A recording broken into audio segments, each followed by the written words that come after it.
बच्चों, आज हम एक टॉपिक क्लास 10th के लिए लाए हैं, इलेक्ट्रिकल फंडामेंटल। तो इस टॉपिक में हम लोग कुछ इलेक्ट्रिकल के फंडामेंटल टर्म्स को डिफाइन करेंगे, जिसमें basics of voltage, current, resistance, compare with water analogy and study of resistance with numerical. तो यहाँ पर हम एक आज आपको नए तरीके से वोल्टेज, करंट और रेजिस्टेंस को समझाएंगे, जो आपको बिल्कुल सिग्निफिकेंटली समझ में आएगा। तो ये टॉपिक हम लोग जो भी कवर करेंगे, इस टॉपिक में potential difference, current, resistance, resistivity, calculation of resistance और ये आपका जो भी मतलब न्यूमेरिकल बेस सारा ये कैलकुलेशन हम लोग करेंगे। तो एज़ यूजुअल पहले हम लोग अपनी माइंड जो एक्टिविटी देखेंगे, जैसा मैं आपको हर क्लास में कराता हूँ। तो आज इस एक्टिविटी में हम आपको कुछ पिक्चर्स आपकी स्क्रीन पर शो हो रही दिखा रहे हैं। इस पिक्चर को आपको ध्यान से देखना है और इस पिक्चर के आधार पे कुछ क्वेश्चंस है वो हम आपसे पूछेंगे, इसको आप आंसर देने की कोशिश करिएगा। तो what are you think by looking these pictures? आपको जो पिक्चर दिख रही है, इस पिक्चर से आप क्या सोच रहे हैं वो अपने कॉपी में आप नोट करिएगा तीनों पिक्चर के लिए। दूसरा, कैन यू एक्सप्लेन पिक्चर 2? जो दूसरी पिक्चर इसमें दिख रही है, इसको आपको अलग से एक्सप्लेन करना है, इस पिक्चर में क्या दिखाई दे रहा है। इसके बाद तीसरा है, in picture 3 which pipe has more water flow and why? तो तीसरी पिक्चर ये आपको दिख रही है, इसमें बताना है कि चाहे ऊपर वाली पाइप या नीचे वाली पाइप, जिस भी पाइप में ज़्यादा वाटर फ्लो करेगा उस वाले पाइप के बारे में बताना है और ऐसा क्यों हो रहा है। ठीक है बच्चों, चलिए आगे बढ़ते हैं। तो हम लोग शुरू करते हैं आज। तो सबसे पहले हम शुरू करेंगे इलेक्ट्रिकल चार्ज से। ये वोल्टेज करंट को डिफाइन करने का सबसे बेसिक एलिमेंट है। Electricity is the movement of electrons. Electrons create charge which can harness to do work. Your light bulb, your stereo, your phone, etc. are all harassing movement of the electrons in order to work. They all operate using some basic power source, that is the movement of electrons. देखिए, हर एक चीज़ का जो basic source है वो movement of charge है। तो charge के movement के लिए जो भी चीज़ें हैं, मतलब ये जो हार्नेस मतलब होता है कि किसी भी चार्ज को हम कहीं पे यूटिलाइज करें किसी भी काम करने के लिए, तो वही हमारा ये मतलब चार्ज का वर्क होगा और इलेक्ट्रिसिटी को ये डिफाइन कर रहा है ये। तो इसके 3 बेसिक जो टर्म्स हैं, हम लोग इसको डिफाइन करने के लिए आपको चार्ज की ज़रूरत पड़ेगी ही पड़ेगी। The 3 basic can be explain using electrons और more specifically to the charge by create voltage, current and resistance. तो voltage is the difference charge between 2 points, current is the rate at which charge is flowing and resistance the material tendency to resist the flow of current. तो देखते हैं इसमें, so when you talk about these values we are really describe the movement of charge and दस the behaviour of electrons. A circuit is closed loop and allowed to charge move from the one place to another place. Component the circuit allowed to us to control these charges by and use it to do work. जो electric circuit होता है उसमें current flow करती है, charge flow करता है। तो charge के फ्लो में ये चीज़ें हम लोग डिफाइन करेंगे। कैसे करेंगे देखते हैं। पहले voltage, we define a voltage as a amount of potential energy between 2 points of a circuit. One point is more charged than another. This difference is charged between 2 points called voltage or potential difference. It is measured in a volt, which technically is a potential energy difference between 2 points that will import on 1 joule of energy as per Coulomb's charge that passes through it. कह रहा है कि दो point अगर होता है, हम लोग वोल्टेज देखते हैं फेज और न्यूट्रल, 2 पार्ट में हमेशा देखते हैं। तो एक हमारा 0 वोल्ट पर होता है, एक हमारा 230 वोल्ट पर होता है। अगर आप एसी सप्लाई की बात करेंगे तो दोनों के बीच का डिफरेंस है, that is the voltage, potential difference यही है।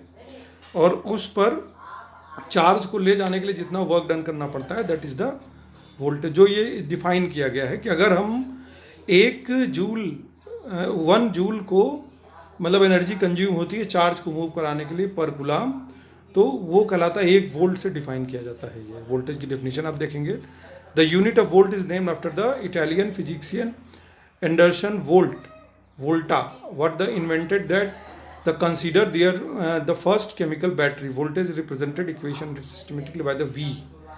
वोल्ट एंडरसन वोल्टा जो है वो इन्वेंट किए थे एक बैटरी का, जिसके ही नाम पर ये वोल्ट वर्ड पड़ा था। तो अब हम लोग देखेंगे अपने वाटर एनालॉजी से। When describe a voltage, current and resistance, a common analogy is water tank. Is this analogy, charge is represented by water amount, voltage is represented by water pressure, and current is represented by water flow. So the analogy is, remember that water charge हो गया आपका, pressure voltage है, flow current है।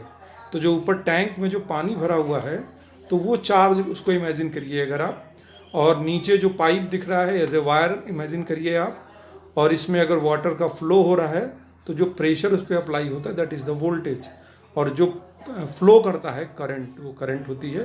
तो flow of charge आपको मालूम है, this is defined as the current. Consider a water tank at the certain height above the ground at the bottom of this tank. These are hose or pipes. ये नीचे से जहाँ से पानी निकलेगा तो ये आउटलेट है इसका। तो the pressure at the and of the hose can be represented voltage, the water in a tank represented charge, and the more water in a tank, the higher the charge, the more pressure means measured at the end of the hose. तो ये इसके पूरे ऊपर से नीचे तक का जो प्रेशर बनता है दैट इज द आपका वो प्रेशर होता है, दैट उसको वोल्टेज से डिफाइन किया जाता है। We can think this tank is as a battery, the place where they store the certain amount of energy and these release it.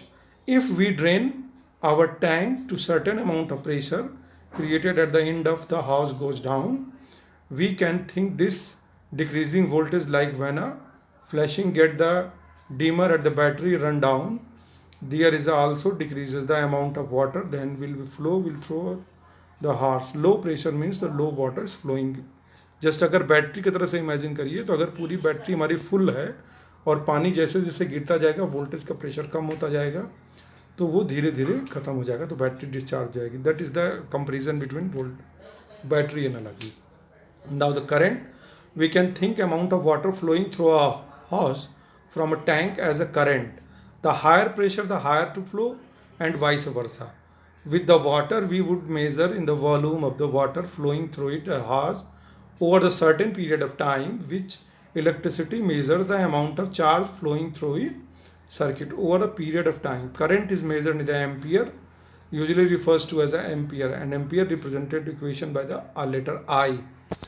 तो आप देख रहे हैं इसमें कि करंट के लिए अगर हम देखेंगे, अभी फिगर में देखते हैं, let's see now that we have 2 tanks, each with a hose coming from the bottom. Each tank has a exact amount of water, but hose of one tank is narrowed than the hose is other. आप देख रहे हैं figure में 2 tank हमने लिया है पहले में और दोनों में बराबर वाटर भरा है, लेकिन जो नीचे का जो हॉस दिया हुआ है हॉस पाइप वो हमारा एक का थोड़ा मोटा है दूसरे का पतला है, तो उसमें जो अमाउंट ऑफ वाटर कम हो जाएगा, करंट का फ्लो भी कम होगा और प्रेशर बना रहेगा। इस तरह से दिख रहा है ये। तो और इसी तरह से अगर आप बगल वाले में देखिए तो इसमें अगर दोनों में सेम लेवल वाटर हो तो क्या आएगा, तो देखते हैं इसमें। We measure these same amount of pressure at the end of either hose, but when water begin to flow a rate of water in the with the narrows will be less than the flow of rate of water in tank of the wider house. In electrical terms the electrical through the narrows hose is less than the current through the wider hose. If we want to flow, we have a same through both hose. We have increased the amount of water in the tank with the narrow hose. The increasing of pressure voltage at the end of the narrowed hose, pushing more water through the tank. This analogy is increase the voltage cause of the increasing the current. Now we are starting to see the relationship between voltage current. But there is a third factor considered here, the wide of the hose. In this analogy, wide of the hose is a resistance. This means we need to add the one term model.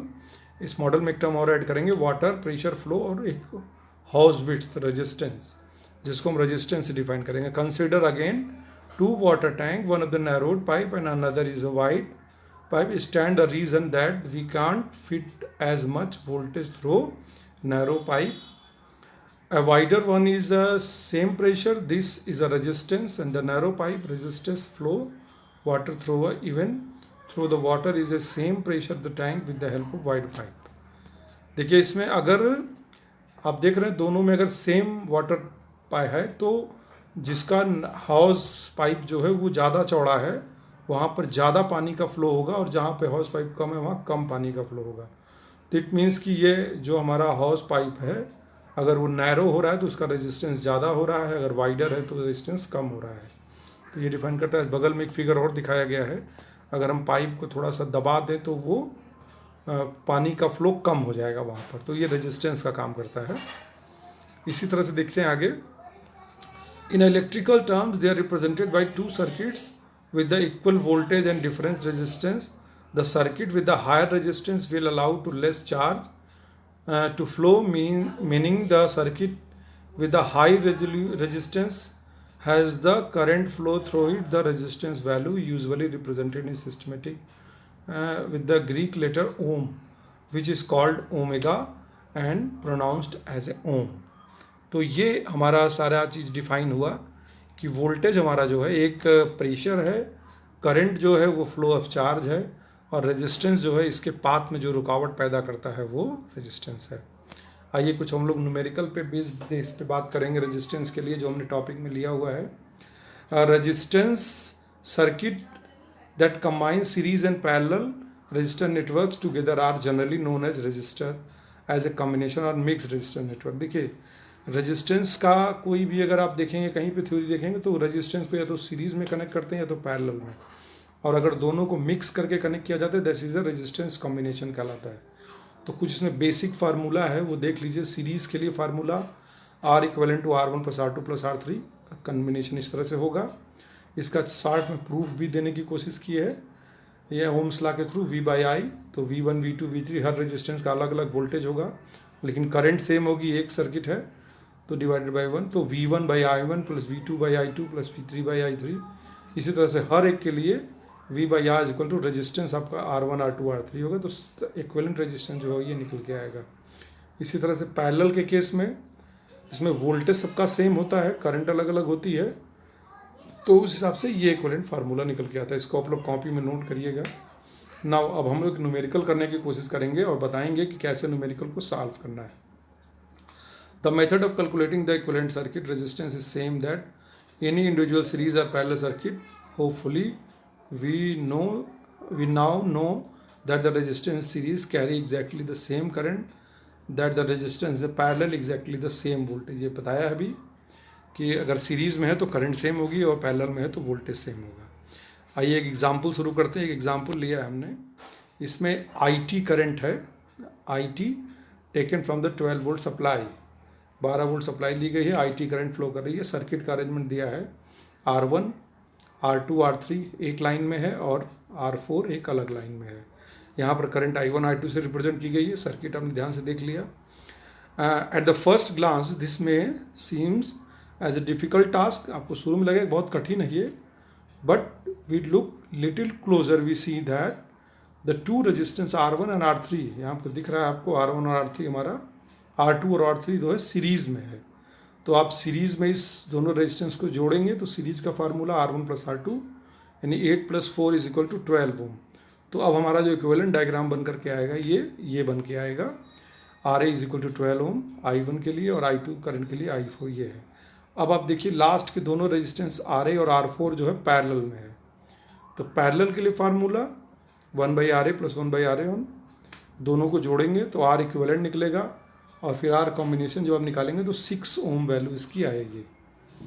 तो ये हमारा एक combination निकला. इसके बाद जो diagram हमारा ये बचेगा 6 ओम प्लस R इक्विवेलेंट 6 ओम. तो दोनों अगर आप दोनों ये सीरीज़ में है तो सिंपली सीरीज़ में है दोनों को ऐड करेंगे तो हमारा 12 ओम का टोटल इक्विवेलेंट रेजिस्टेंस आ गया ए बी के बीच में, जिसमें 12 वोल्ट सप्लाई दी जा रही है. तो अगर आप करंट की वैल्यू निकालना चाहते हैं IT तो 12/12 इज इक्वल टू 1 एम्पियर. ये वैल्यू IT की आ गई. अब आप चाहें तो I1 और I2 दोनों में करंट निकाल सकते हैं। तो आपको ये पता है कि जब हमारा R1 RT में जो वोल्टेज ड्रॉप है पहले वो देख लेते हैं। तो I इंटू R1 करंट आपको पता है 1 एम्पियर और 6 वोल्ट, तो यहाँ पर 6 वोल्ट का ड्रॉप हो रहा है। तो इसके आगे जो वोल्टेज बच रहा है वो दोनों के लिए 6 वोल्ट जा रहा है RA और R4 में। तो RA और R4 के लिए I1 और I2 दोनों फार्मूला है।